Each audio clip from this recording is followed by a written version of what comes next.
Okie doke. Go for it. Welcome everyone to our Doc Talk. And I am Dr. Josie Schmidt, naturopathic physician. And I'm so excited. Today we have three amazing guests with us. So I would like to introduce them to you because we are going to be getting down and talking about digestion. And I love this, even the topic title, Digesting Your Life.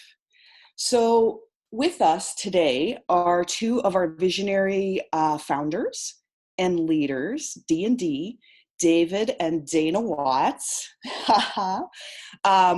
They are acupuncturists and herbalists, and they kind of reside from, I'm going to say, the desert. They're slightly nomadic, like you'll find them sometimes in California, sometimes in Bend, Oregon, right? Those kind of areas. And our third guest is Dr. Eric Baumgardner. He is an acupuncturist and a doctor of acupuncture and functional medicine.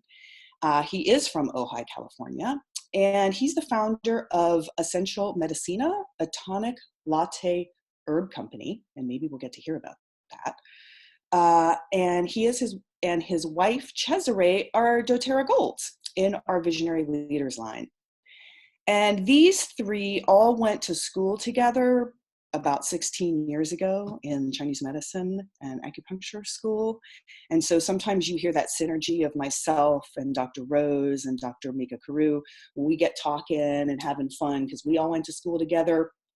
That's what we're going to do today with these guys.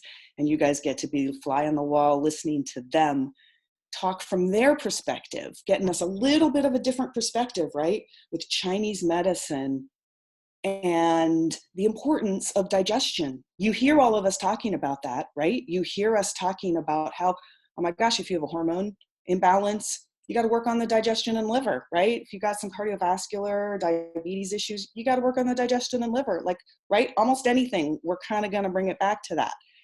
So let's get into that a little bit and hear some really different and deeper perspectives about why this is. So welcome you guys to Doc Talk. Thank you. Thanks for having us. Yeah, this is going to be juicy. So I don't know. Yeah, if you guys want to just kind of start off with some of your perspectives. Yeah, well, I guess Dana's still muted, so I guess I'm gonna. Oh yeah, the D&D are muted. Well, Eric, I thought you could take us through and begin us, but That's great. Yeah. So I'm going to keep me muted, but call me out at any moment. Okay. Jump in whenever. Well, yeah, I love how you started, Josie, because, really from the perspective of Chinese medicine, like health can always be traced back to good digestion. And, on the other side, disease can pretty much always be traced back to poor digestion. And so, we thought this is just a central conversation to any discussion about any health issue from a Chinese medicine perspective when you're talking about any kind of symptom. And you guys, and naturopaths are like this too, in the sense that, people come to you oftentimes with a laundry list of symptoms, right? Yep. And they're talking about things that are, from our perspective, like on the surface. They're telling you, maybe they have a headache, maybe they have a skin issue, maybe they have, insomnia, maybe they have, any long list of things. And most people have, a lot of us have a lot of different things going on, right? So, our conversation is often going to steer you back to, well, how's your digestion, right? And so, starting there is, again, like looking at any kind of health issue, we have to consider what's going on with digestion. So what does that even mean? And I think as acupuncturists, we're kind of famous and infamous maybe for asking all the like uncomfortable questions about your digestion. Like, in circles of acupuncturists, it's not uncommon to, if we all go out to lunch together, it's like, here, you're like, oh, well, way too much information about your digestion. That's the same with naturopaths. Yes. Right. But it's because it's like all that's information. It's all. And so, our first, I guess, the first piece of the conversation for me is like talking about the difference between what's healthy and what's normal. Great point. Because, what is normal nowadays is not the same as what's healthy. We don't have like a healthy population overall. And so, when we're talking about healthy digestion versus normal digestion, it's very normal for people to have all kinds of, we would think of them as mild digestive symptoms: gas and bloating, indigestion, belching, maybe acid reflux, constipation, loose stools, diarrhea, sometimes, or what? That's not normal? A little bit all the time, right? That's normal. It is normal. Common. It's common. Yeah. Well, right. So then we have to differentiate, like, well, it is common, it is normal, but it's not healthy.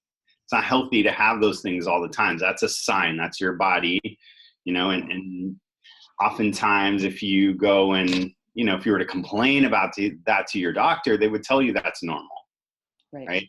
Yep. But from our perspective, it's not healthy. It's not a good sign. It means your digestion's not working well, which means, right now you may not be experiencing any significant health problems, or you may not have a full-blown disease pattern, but you have the beginnings of something that could develop over time, right? If those are all normal for you, that means your digestion's unhealthy, which means, in the long term, your health is at risk. So, when we're talking about digestion on a very basic level, we're talking about what we're putting in and what's coming out, right? And then the in between is like, how are we breaking things down and how are we extracting energy and nutrients for our body from that process, right? And so in Chinese medicine, we're talking about, especially, there are layers to that process, but what we want to focus on today is really related to kind of the beginnings of digestion, which are the stomach and the spleen. So we're putting things in, the stomach is kind of that first receptacle where we're receiving food. And, that's oftentimes when we think about digestion, people are thinking about either their stomach, right? Or they're thinking about, what comes out at the end. So you probably have this conversation where you're asking, like, how is your digestion? You get some different answers, right? People sometimes will immediately go to like, oh, well, I haven't gone in a few days, like, right. Constipation, like, and you're like, oh, okay. So that's what digestion means to you. It means, did I poop today? Right. Or that it's very interesting that if you ask people if they're constipated, most will say no. And then you ask them how many times do they go a day? Exactly. Most will tell you they don't go every day. Exactly. And that's considered normal. Right? That's common and normal. And constipation is anything less than once a day. Yeah. Right. And when you ask them and they say, you could say, so how's your digestion? They may say, oh, it's fine. Because whatever their state is to them, that's normal. Right. So we get specific in asking more detailed questions, which will maybe spare most of you from right at this moment. But it is very telling to see how many people have poor digestion and think that's normal. So I think that's a great way to open this up, Eric. Yeah. Yeah. Yeah. And so, that's a great example, right? Like what's normal is oftentimes, for you, it might be going to the bathroom once every few days. And sometimes you see that in families, like, oh, my mom, had this and I have this, and we all just only poop once, twice a week. But that's not healthy, right? Like a healthy digestive system will, have an elimination from Chinese medicine perspective, at least a couple times a day, maybe 2 to 3, like how many times are you eating, right? How well are you processing? So you're putting something in, you got to make space, you got to clear something out, right? So, that's a good example of that differentiation. So in Chinese medicine, we're putting food in, it's getting taken into the stomach. That's kind of our first layer of digestion. Of course, we would include chewing and what happens in the mouth in that first part of the process. So chewing our food is super important. Hopefully that goes without saying, but I know we could all stand to slow down a little bit when we eat and chew better, because that, that's the first piece. If you just throw that burrito down whole into your stomach and your stomach has to break it down, and you haven't chewed it very well because you're in a hurry or you're driving while you're eating, your stomach has to work twice as hard, right? And the stomach doesn't have any teeth, so it doesn't get to, kind of masticate things. It has to just sort of mix them up, and we see a lot of times in the top of the stomach, people have belching, acid reflux, indigestion. Sometimes you get, right away after you eat, you can feel really tired because the stomach's working really hard. And if you've ever eaten something that immediately you felt like was off, and the stomach starts to kind of rebel against what you've eaten, you can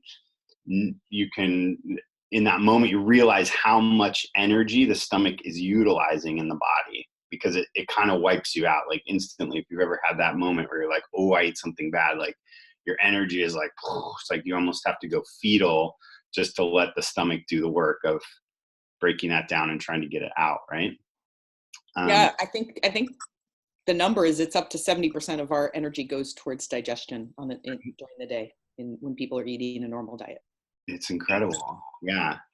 And something Eric was trying to say while you were speaking, like we're talking about digesting your life. And so if our life is one in which we're eating in the car, we're watching TV, we're doing all these other things at the same time as we're eating, that really is very impactful to how we're digesting. So an extreme example would be sitting around having a family fun night and watching a horror movie while you're eating food, right? Like how is that impacting your full experience of what you're taking in and digesting and your nervous system and all of that? So there's layers to it too, because we're holistic beings. And that's how Chinese medicine looks at it. That's how I think naturopathic medicine looks at it. And I wanted to just throw that in while we're getting into the depths of our systems working. And David's going to share a fun story about that whenever we're going to share stories, but about how his experience wasn't so fun. I might as well share now. Is this a good moment? Eric? Well, yeah. So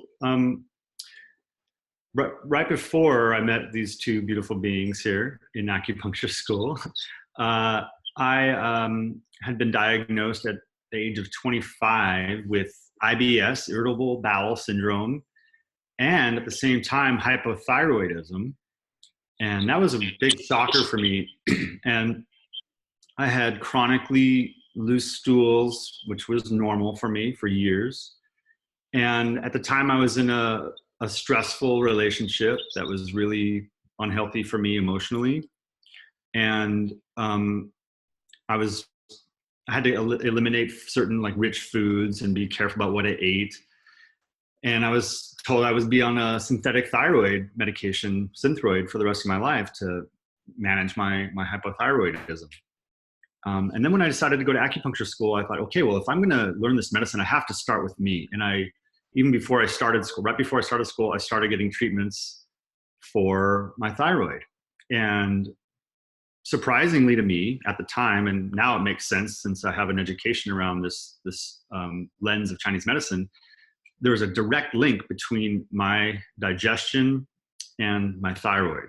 And I was treated for my deficiencies in my digestion, which helped then regulate the thyroid. And I was blown away by this connection. And good news is I've been off Synthroid for, almost 20 years now, I guess, close to. Yeah, well, I guess about 16, 17 years. And my Western doctor was blown away. He said, no, you'll have to be on that for life. I'm like, he was working with me on the protocols to get off of the Synthroid, and did another checkup 10 years later, and everything was fine. And he's like, I don't know what to tell you. You're breaking all the rules here. And I said, no, we're just rewriting the rules, just a different way to do things. And for me, there was also this really powerful link between the emotions and just seeing how the emotions impacted my digestion. And I'm going to dig into this a little bit more today around how stress impacts the emotions. Stress impacts the digestion, pardon me, and how that is such a prevalent piece of our culture, this high stress culture we live in. We just were told you can't see you. Couldn't see me? Oh, can you see me now? I thought I had my other screen on. No. And we're good? Okay, good. And so starting to manage stress really started to impact and improve my digestion. So as we're digging into this, we're going to talk about this through kind of the lens of Chinese medicine and the liver and spleen and stomach, and start to see how we can regulate this and balance this and feel better, have more energy, more focus, more clarity. And the other thing I really noticed in that process was the direct link between healthy digestion and emotional stability and the ability to focus, and how important that gut health is, not just for physical health, but for our mental health too. It's really, really, there is no way to separate those. And to experience the shift from the inside out and learn this from the inside out was profound for me. So Eric started talking about the spleen and stomach. So let's talk about the spleen's function here, because we don't really hear too much about the spleen in Western medicine, but through Chinese medicine, this is such a powerhouse organ and so important for what we're talking about today. And Josie, yeah. Before you guys get going, so from the outside point of view, I just want to say that when you guys correct me on this, so for people who are like only a little bit familiar with Chinese medicine, when they're talking about these organs and these meridian systems, like the spleen, the stomach, the liver, these kind of things, you guys are talking about it on a multi-energetic and dimensional embodied way, right? So you sometimes are meaning the literal organ, and sometimes you're kind of meaning all of it at once, and sometimes you're focusing on the organ specifically, like sometimes you're talking about the stomach, you're really talking about like the stomach, but you're also talking about an energetic meridian system that is reflecting that. It's not always, I just want to, right? You guys could say it better, but for people, no, it's so important, Josie. Not always the exact organ. You're not like being literal here all the time. Well, it's a holistic medicine. So we are talking about the organ system and its holistic impact. There are emotions connected to the organs through Chinese medicine. They also connect to different sensory organs. It's a huge spectrum. When we're speaking about the meridians, we'll specify the meridian. The meridian's the pathway along the surface of the body that goes into the body and intersects with that organ, and that's a way we can treat that organ and support that organ. So I love that you're bringing this up, Josie, because I've had patient after patient come in to me and say, yeah, I saw an acupuncturist and they told me my liver is sick, right? So this confusion of translation between the medicine and a Western mind thinking. And when we talk about the liver, you are right. It's functioning, but it's also how it is reacting to stress a lot of the time. That's a big piece. And then when we look at that, the liver can create an energetic stress over the digestion. And so that's really important because, I'll say to my patients, no, your liver is okay. It's just you are stressed and your liver is showing that in your pulses. So it's an education for us to translate, really. So I'm really glad that you mentioned that because we don't want anyone going away and being like, well, I think my liver's not doing well. It's more, how do we relax the entire being and see really what is the deficiency here, right? Because that stress can block us from actually seeing what's going on. And I see Eric nodding his head. Maybe you want to speak to that a little bit. If you want to, I can pass off the mic to you, Dr. B. No, that's great. I think it is. It's kind of a multi-dimensional thing. And I think what I love about it is that we can talk about an organ, but we can't ever really talk about that organ without talking about how it's related to the whole. So it was really hard actually in trying to come up with a topic to narrow it down to one thing that we could talk about, because in talking about digestion, it's really hard not to move into talking about the liver and stress and toxins and the way that that all works, right? Or to move into even talking about the lungs and how the digestion affects lungs, and we're moving into allergy season, and that's all related. So I think that's kind of what Chinese medicine really does a great job of describing, is all these relationships. So when we're talking about digestion, it's kind of, if we had to put one thing in the center, it would be digestion, because it sort of affects everything else, right? And it has a connection to everything else, but everything else also has a connection to everything else. So, so it's kind of hard to say, so yeah, let's come back to the spleen, because that is, I like what you guys were saying, because, we talk about in Chinese medicine, every organ system has also like an elemental relationship. So the spleen and the stomach are earth elements. And when you think about the earth, of course, it's easy to think about the earth as a center, because it's, that's where we live. It's where we are. And in a sense, it's kind of our home. And so, you can think about, like Dana was saying, we're talking about digesting our lives, right? And if your life looks like, and this is me a lot of times, today I happen to be home and on this call because I was going to be talking, but right, like I'm eating my breakfast, I'm driving, I'm listening to a Zoom call, I'm like in my mind, I'm getting ready maybe to see a patient or to arrive somewhere, and I came from somewhere, and so like all of that is happening that your digestive system is trying to take in. And your stomach is processing the food, but it's also processing the experience and the emotion of your moment, right? And that's a lot. It's like, it's like when you go to a potluck and you're like, oh, there's chips and there's dip and there's dessert. I'm going to start with dessert.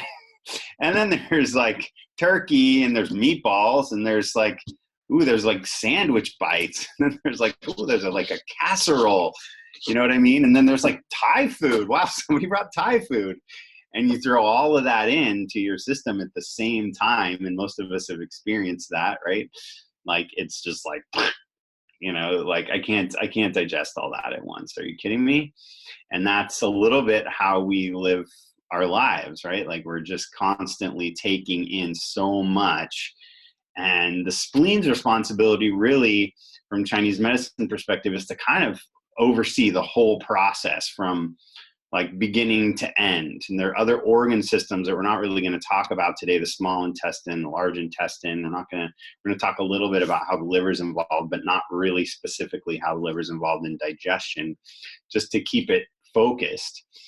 So the spleen's role in a way is to oversee that whole process. And in Western medicine, that kind of includes our pancreas, which has to do with our enzymes and our blood sugar, right? But the spleen is kind of the mastermind of that process. And so we talk a lot about what the spleen likes, because if you make the spleen happy, then your digestive process works better. And the spleen is famous for worrying. It's like it tends to want to worry, right? And it's related to the mind. It's related to the thinking mind.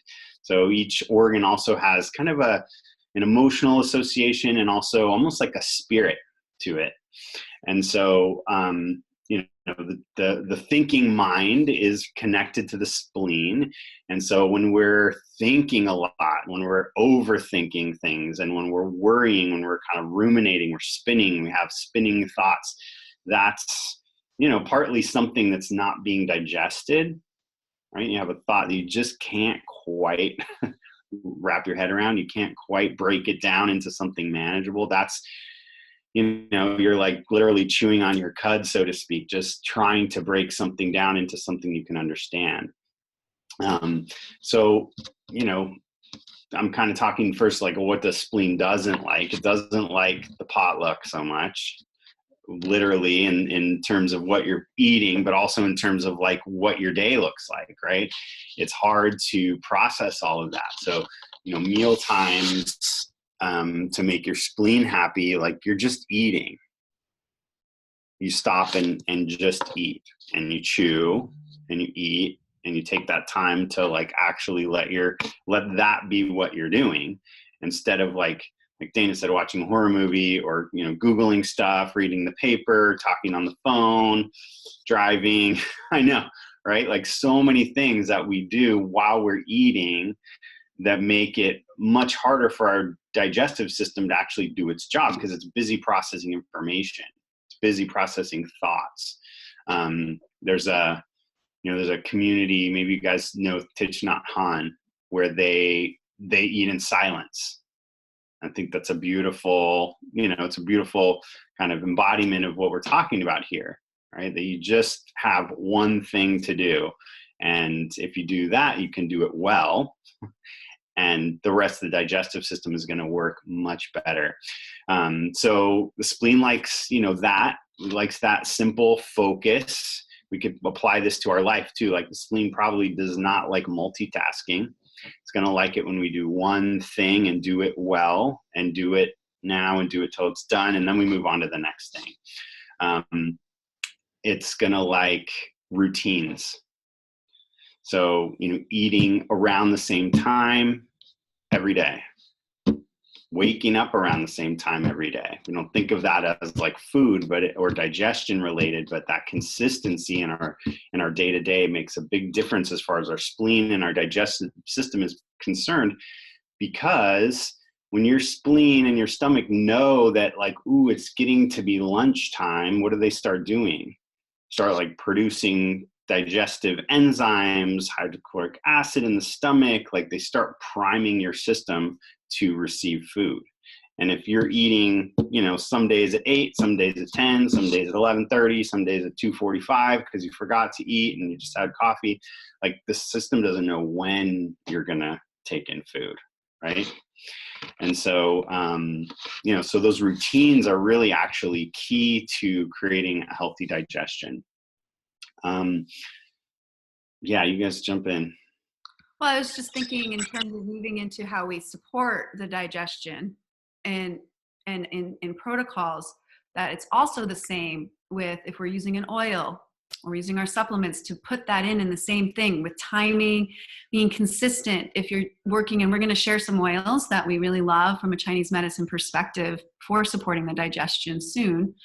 But to use them consistently, not to, I'm going to use this one this moment, and maybe I'll try this one this moment, to like really dedicate. If you're having a consistent digestive weakness, dedicate some consistency for your body, because your spleen, the whole system will receive it so much better than using a Band-Aid style approach. Because we can turn to our oils as a Band-Aid, or we can really look and work as a root.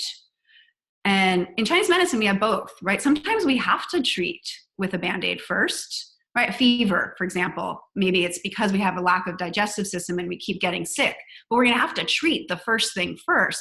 But overall, we really want to look at that deeper aspect and how to be consistent with our oils. This is when we're taking our experience with our oils to the next level, I believe. Yeah. To kind of wrap that all up in a nice little mantra for everyone to think about is the spleen likes routine. Spleen likes routine. And, Eric, your example that gave me an idea about how to illustrate this, like, if you're traveling and you're eating at different times and different foods, you probably have experienced some shift in your digestion, right? Maybe a little looser, a little not as good. And that's the spleen's routine getting thrown off, different foods, different timing. So you can probably start to think about your life and how this might be showing up. So yes, the spleen likes routine. And should we look at some oils? Does that sound good? Oh. Yeah? Okay. So, yep, go ahead, David. Oh, yeah. Some oils that I wanted to mention that maybe aren't necessarily always thought of for digestion, but when you look at them, so fennel, ginger, spearmint, tangerine. Well, of course, we think of peppermint, geranium, and we're gonna talk a little bit more about these, but I just want to list them. Geranium, marjoram, neroli. Neroli is a beautiful digestive oil that helps move through some food stasis. Digest Zen, of course. And then, of course, we have some really wonderful digestive supplements in our line. The PB Assist, we have our PB Assist Junior, which I also love to enter even as an adult. And we have our Terrazyme. So these are some pieces that we can really look at to create some protocols. Let me just highlight a little bit about specifics. So fennel is actually helpful to promote digestion. But when we take too much of it or excessive use, it can suppress our appetite. So our oils are complex. They have different depths where we really want to honor our dosage and our timing. So fennel is really a beautiful oil that's wonderful, and it also slips into the hormone support. So if your digestion's off and you've got some hormone as a woman, fennel might be a beautiful thing to add into your nightly evening routine to, as we were talking to begin, have a nice warm beverage, drop of fennel and some honey as you're winding the night down and going to bed. And this is very popular in lots of cultures, actually, to have fennel tea in the evening. You want to talk about ginger? Sure. Yeah. Of course, we know about ginger, and ginger is very warming for the digestion. It really good at warming, what we call in Chinese medicine, warm the middle, warm that spleen and stomach system up to give it that nice fire in the belly, to give it some of that digestive fire that we hear about in Ayurvedic medicine, or even in our own metaphors of Western medicine, right? Fire in the belly. And it really, looking at some notes here, ginger is also can really help destroy parasites, which is a good thing. We all probably have some in us. So that's a great oil, and you can use that topically as well, right over the belly. Right over, not the belly, but right over the stomach. And we have some, should we just pull up those point areas? We have just a couple little slides showing some acupuncture point locations that are great to use in conjunction with these oils. What's nice about the oils is you don't need to be as specific on the point like you do with a needle, because a needle's just a tiny pinpoint. But the oils you can spread over this area. So you don't need to worry about the exact location we're going to show you, but it's kind of a good guide as to some areas where you can get a little bit more bang for your buck with these oils. So these points we're going to be sharing with you kind of have a synergistic effect with some of the oils. So right over the stomach, there's a point called Ren 12. I'm going to share that. Yeah. And that is a very influential point for the digestion and the stomach. Do we see it? This one. Do you guys see this? Yep. Yeah, we got it. Okay. Great. Okay. So yeah, Ren 12 right there is really, really great for tonifying the function of the stomach. It's in Chinese medicine, it has a direct link to that stomach point. Eric, you want to talk about Ren 12 a little bit? So that's just a couple fingers width up from your belly button. Is that true for anyone? 3, 4? How many? 4 fingers? 4. Yeah, so you just take your hand and kind of go like that to your belly button, and then there's the spot. And I love that, David, as you said, it's like, you know, you can just kind of rub around that area and you're good. Yeah. Yeah. And this would be great for any of these oils that are great for the digestive system. So we've got the ginger, we've got tangerine, Dana mentioned. Really, tangerine is a great oil for tonifying and strengthening the spleen and stomach systems.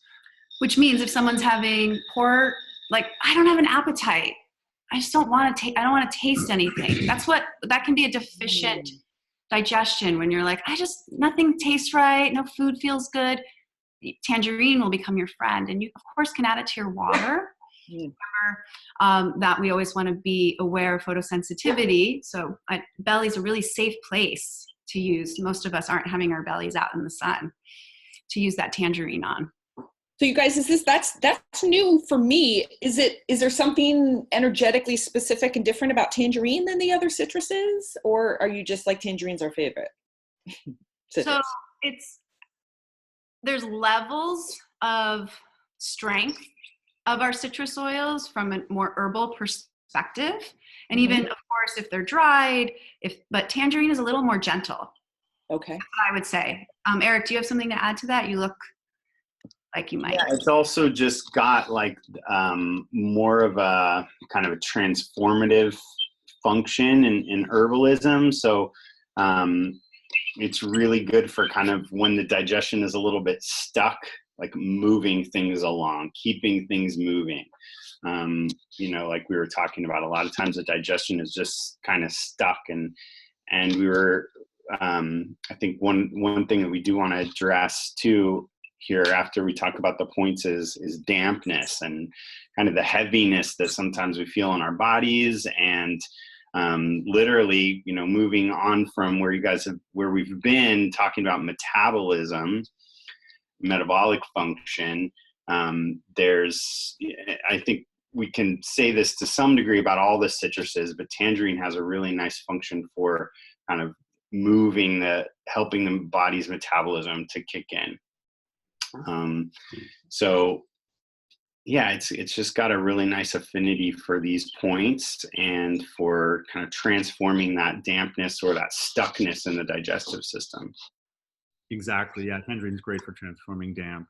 A term I want to just put out there that we use in Chinese medicine, kind of start thinking about our digestion and the functions of the spleen and stomach and what they do. We say they transform and transport.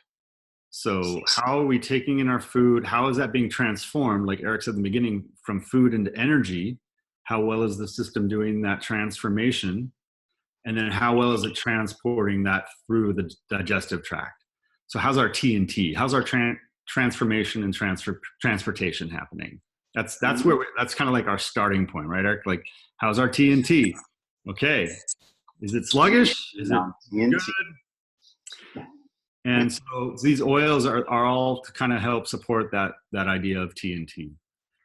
So these are just some other points that you can think about when we're going to go back to the oils. I'm going to just show you. You might want to screenshot these if you're watching, so you can think about, let me look. So these points on the foot, these little white dots on the foot, are very helpful to reduce stress.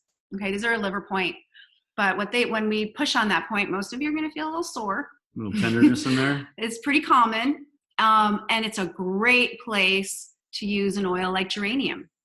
Geranium is one of my favorite oils to there. And then you see this liver 14, which is the ribs. It's right under the bra line for us ladies. So you can just literally roll that geranium over your rib cage and onto the tops of your feet. So this point up here, this is liver 14, and this is liver 3. So these are both part of that same liver meridian that are great for soothing the liver when we get stressed out. And like Dana said, geranium is a great oil for supporting our nervous system when you're getting stressed out. I use it right across my whole diaphragm, right across that, to help just reduce the stress in the liver so that it's not impacting my digestion. Right. So most of us think, let me reach for that digestive blend because I haven't gone to the bathroom. But what if you also just try to soothe the stress, and then you might go to the bathroom? So maybe actually reaching for that geranium might be a very supportive thing. Please go ahead, Josie.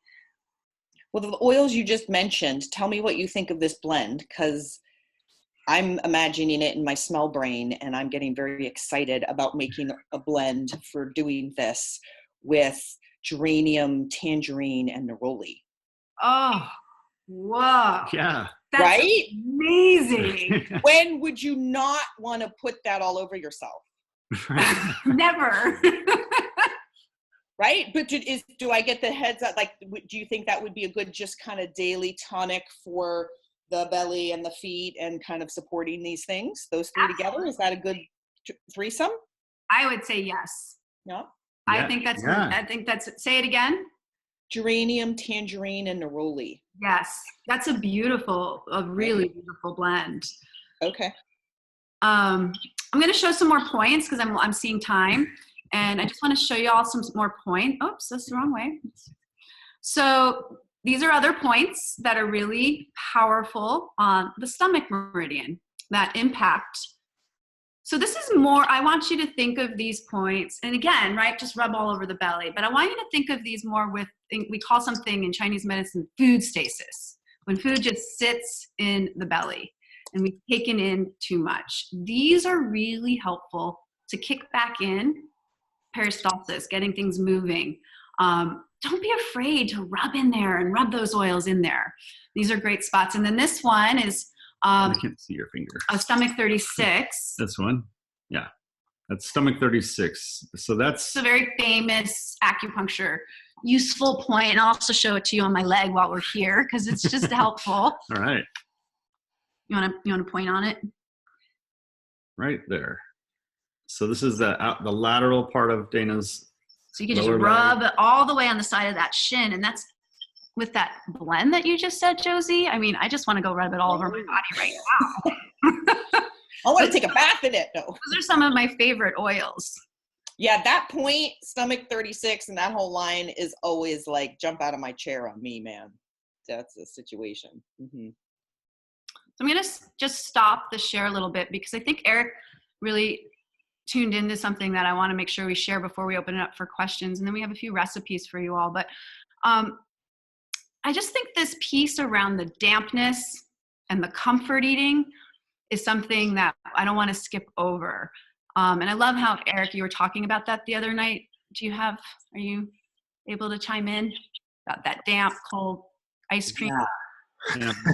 Yeah, so I think, kind of circling back to where we were talking about really digesting our life, right? And part of that is digesting our food and doing things that make it easier for us to digest our food, being consistent, taking time, kind of focusing in on what we're doing.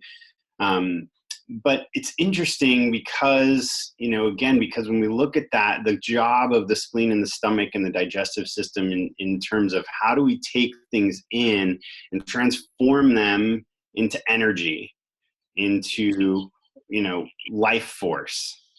And so, it's a big job to do that. And oftentimes, what happens is we're overwhelmed, right? We have so many things going on, and especially I think emotionally, we have a lot happening a lot of the time. And so we have actually like a little bit of a protective mechanism in that the spleen and the stomach kind of like that damp environment. They don't like to be really dried out. They like that little bit of dampness. And so what happens actually when we get kind of overwhelmed or we do have a lot of emotions is they're going to crave a little bit of dampness to kind of almost like putting a warm blanket around you, right? When you feel really stressed out, when you feel really emotional, it feels good to have a little, something that kind of like, it slows things down a little bit, it allows you to digest the experience a little bit more slowly. And so the way that looks in the physical is that we actually crave sweet, because sweet goes into the body and creates a little bit of dampness, and it sort of slows things down, and it puts a little bit of a blanket over us, and it makes us not feel things quite as intensely. If you've ever fasted for a day, you know how intensely you experience the world when you don't have any food, right? If you've ever been through a really, intense or traumatic experience, it's like we actually as a culture know this on some deep level. We provide people, we bake them things, and you bring, lasagnas, and you want to give people these kind of like heavy grounding foods, right? And it's like brings you down to earth, and it sort of contains you and it comforts you. But when we have that chronically, what we're doing is we're craving that sweet, we're craving that dampness, we're going to, and the body, so what the spleen really wants in this case, when it's craving that dampness, is like very simple foods like white rice, right? Easy to digest, comforting, kind of grounding, kind of a little bit dampening, but like not difficult to digest, not gonna, throw your system into crisis, not like a pint of ice cream, right? Which is oftentimes what we go to instead. We feel the body's kind of intuitive craving for dampness, and we go to like the extreme of damp, which would be like dairy plus sugar, and we go overboard, and we like dampen ourselves down to the point of creating kind of a pathological dampness, right? And when we do that chronically, then we're building up we can build up dampness in the system. We can slow down the digestive function. We can build up things like insulin resistance or just put on body weight. And that is all dampness in the body that is actually kind of covering up or, slowing down our ability to feel things and to process our life, right? Because our life is so intense. So yeah, exactly. Cauliflower rice with lots of ghee, like easy to digest, comforting, grounding. So we just kind of want to, address that there's an emotional component. There is actually like a biological mechanism that's trying to help you out when things are really emotionally intense or when you are really stressed. It's moving us towards kind of sweet or damp foods to give us some comfort. But what we've trained ourselves to do is to go towards sugar, right? And to go towards maybe things like ice cream that are damp, but like in an excess. And so we end up with this kind of stagnant and, super overburdened digestive system that can't process these really damp foods. And so we end up with more, metabolic disorders like we're talking about. So does that make sense? Yeah. So again, coming back to our oils, like as far as like where are we going to when we're having these intense emotional times or when we're under stress, right?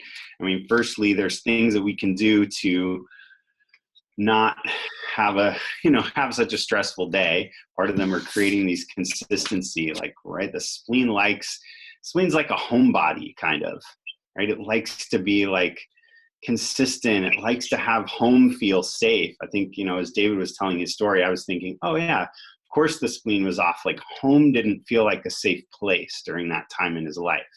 Home was stress. If home means stress, your digestion's going to be off.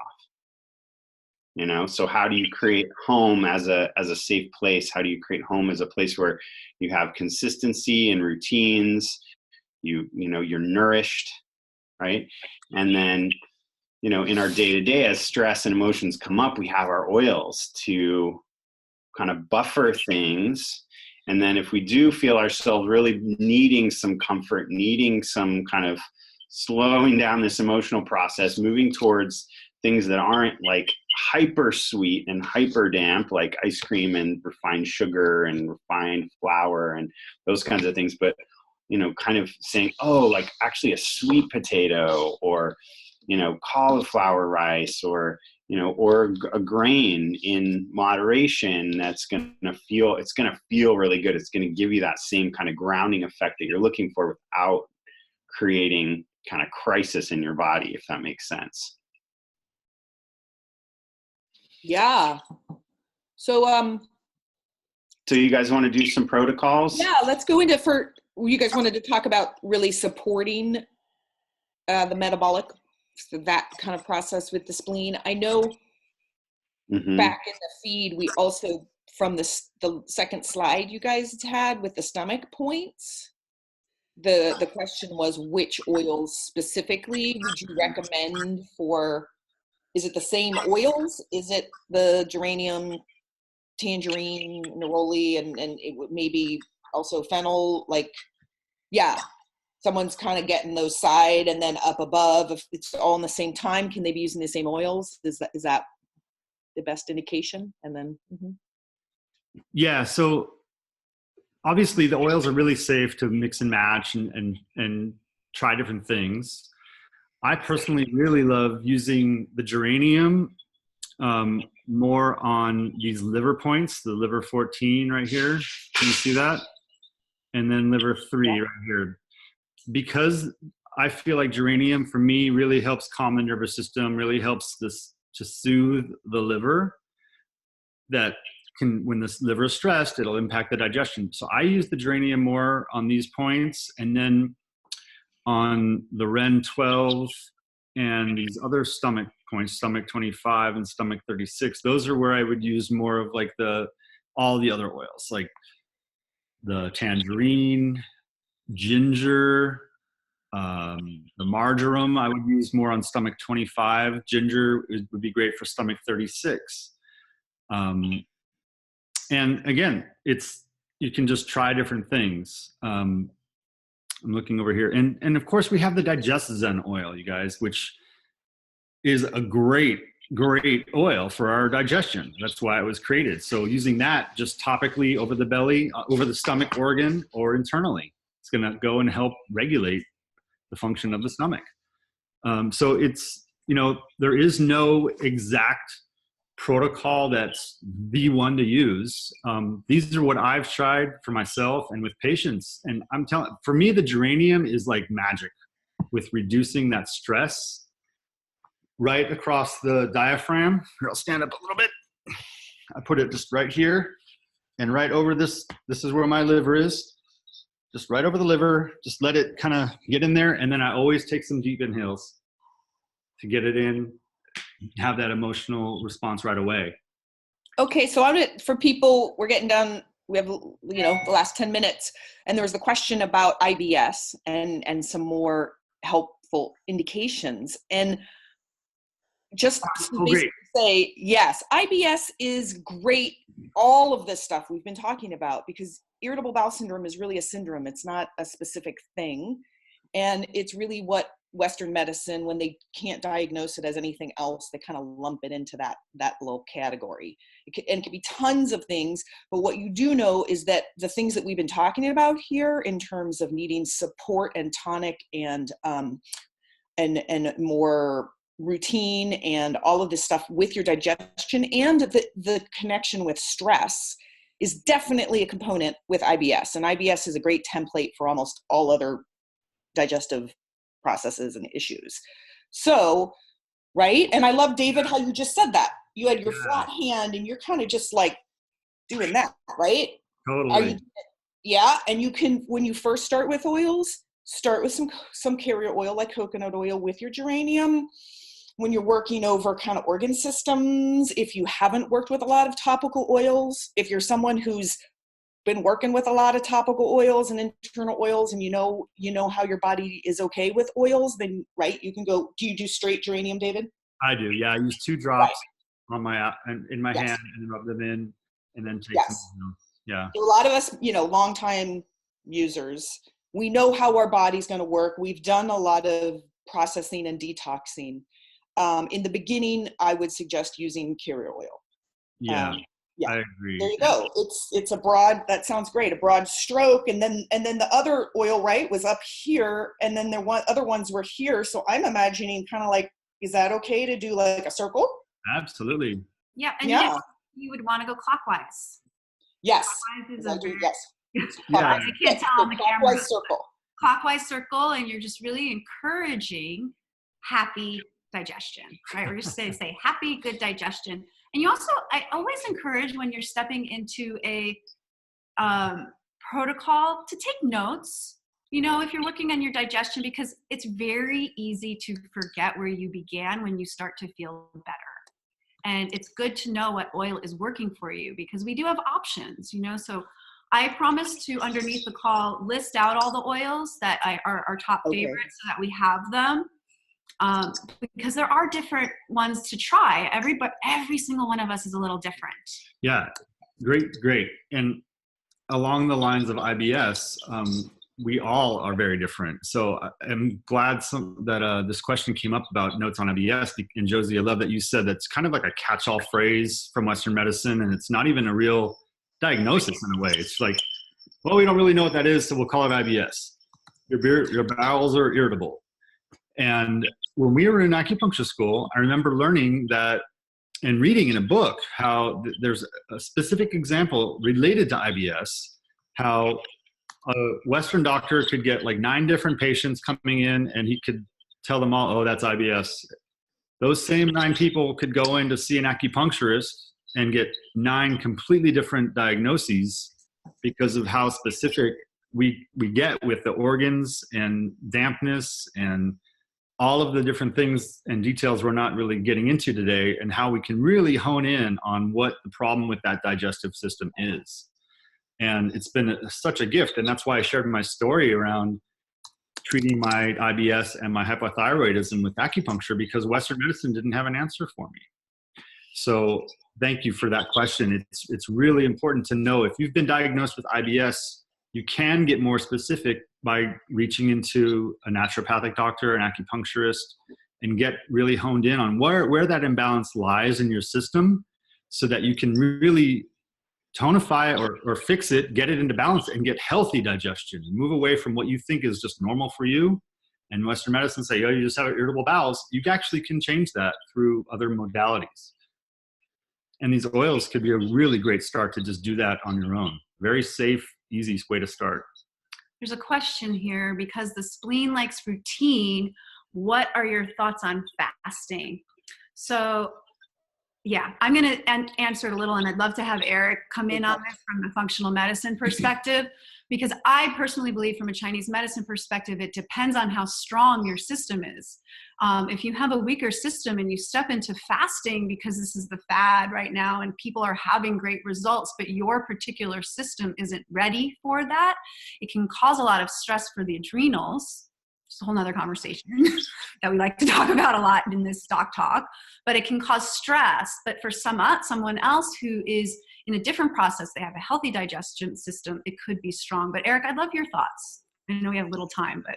Yeah, no, I like that. I mean, I kind of look at it a little bit more like you from the kind of excess and deficiency standpoint. Like if there's an excess, the fasting is going to make sense. But if you're someone who's really deficient right now, fasting is going to be really hard, and it may throw you into a kind of a detoxifying that, that is really unpleasant. From the spleen's perspective, I think, again, like it can be done in a good way. I think, it's the kind of thing where, some people are doing once a week kind of intermittent fasting. Like there's a little consistency there that we're going to create. There's some expectation that you could build in if this is something that works for you and it's working, but you just want to make it better for the spleen. Just create that consistency around it. Right. And I did want to say one thing, because we were talking IBS and stomach massage. If you are putting the oils in your IBS, and you go clockwise, it's going to encourage digestion to move more. So if you're in a phase where you're having loose stools, you actually want to go counterclockwise and slow that digestion down. If you're having 10 bowel movements a day, you do not want to massage something in clockwise, because it's going to create more movement. You actually want to reverse that and slow it down. Yeah, I had the same thought, Eric. Thank you. Yeah. Can I say something about, I love this whole thing with the fasting and like this whole conversation. What we don't talk about enough is kind of like the sequence of self work and getting into healthy digestion. Yeah. And fasting is more, I would say, advanced kind of process.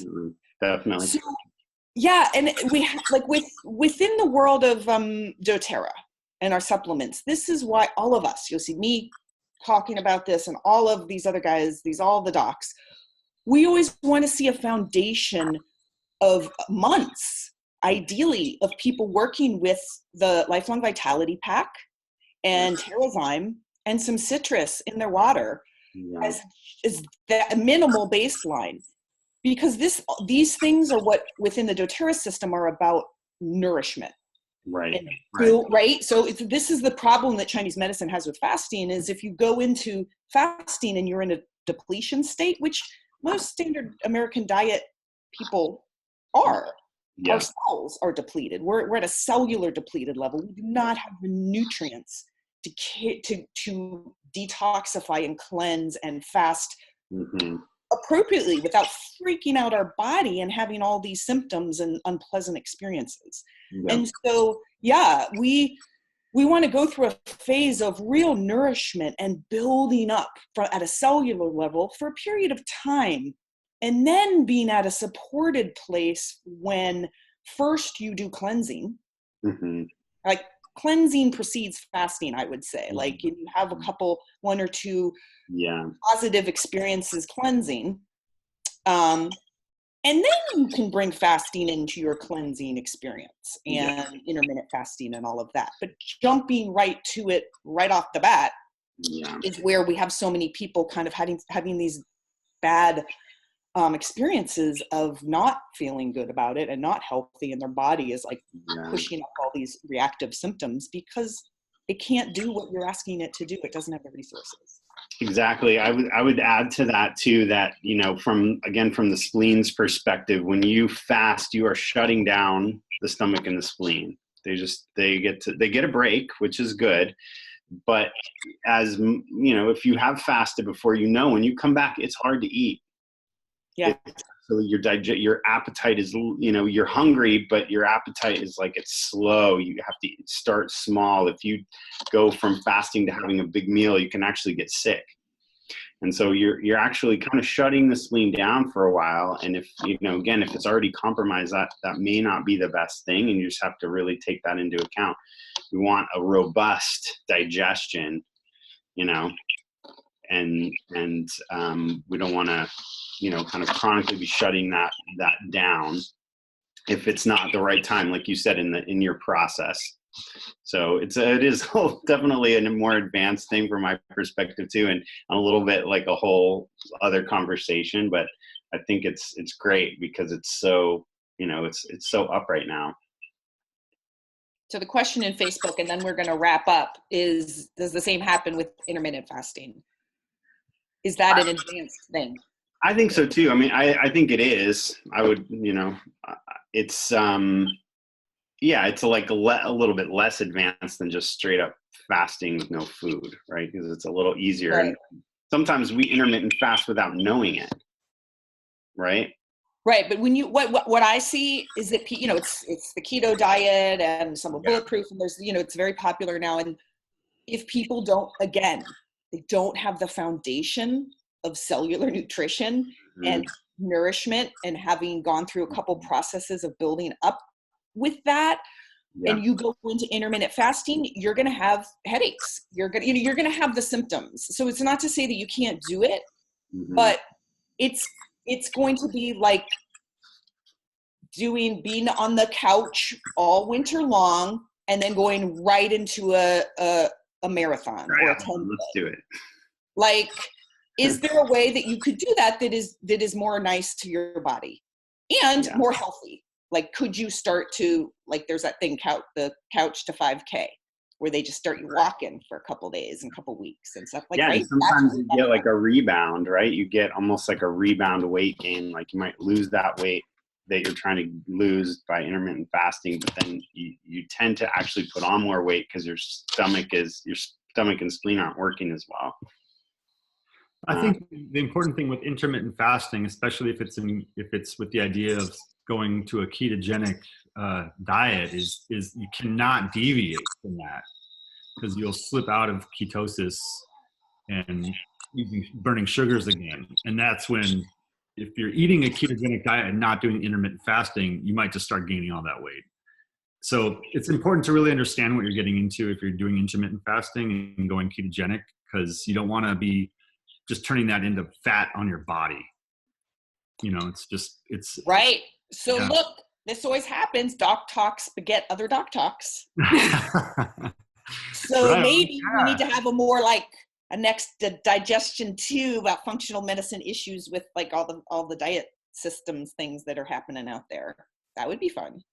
Here, I'll just do it in one sentence. There's no one right diet for everyone. Correct. Yeah. Everyone's different. Right? Josie, before we sign off, I wanted to offer a recipe, a congee recipe that is one of classical Chinese medicine offerings for tonifying digestion. And it is probably not so popular right now because it is rice. And it has been a savior for me. time and time again with my mom. My mom has autoimmune and very intense digestive issues, and grains are not usually good for her, but this has brought her back. It's actually brought a lot of pets back to life when pets get really sick. This is really, really useful. We'll pop this up in the different places, but you can Google it. And I wanted to say you can add cardamom or essential oil of cardamom, ginger, or turmeric into there, and it's going to be delicious, and it's going to soothe that exact place that Eric was speaking to, this place of wanting comfort and wanting that nourishment. And you can actually do a day of kanji. It's one of the greatest ways to bring somebody back from a very deep illness. It's one of my favorites. Oh yeah, rice is, there's such healing powers, especially when you cook it these ways and add the herbs, you know, in Ayurvedic medicine, right? We have, you know, when you do, what is it? Ghee and, Khichdi? Khichdi. Yes, in the khichdi, and, you know, and that's bringing the dal and the rice and cooking it immensely together. These are very nutritive things for the GI and for healing. And easy on the GI. And yes. Yes. Would you guys recommend, there's a question quickly, this as a good thing after someone has had a colonoscopy? Would this make the stomach and spleen happy coming back into having a regular bowel movement after that kind of disruption? I would be very adventurous to say yes, for sure. Yeah, I think this exactly, here it is. Here is a beautiful recipe for it what brings your digestion back. You know, and you don't have to use the cardamom, ginger, turmeric, all of them. And even tangerine is going to be, it's going to be yummy. So yummy. You just choose what you like, right? It's about serving your body in that nutritive, pleasing, nourishing way. Yeah. We could go on. It's very clear. All right. Well, this has been juicy and awesome. So thank you guys so much for joining. And I think we need to have another one. Part 2. Yeah, everyone, just be mindful of what you're digesting into your life, the music you listen to, the images you watch. What are you bringing into your system? It's all being digested through your spleen and stomach. So make it nourishing. Yeah, make it nourishing. Thank you, Thanks Josie. for having us, Josie. Wonderful. Thank you all so much. Thank you, everybody. Partners at D&D. And we'll get to all the questions on the Facebook. You know, if you have other questions, we'll get to them, we promise, in the next day or so. Okay. Thank you so much. Thank you, everyone.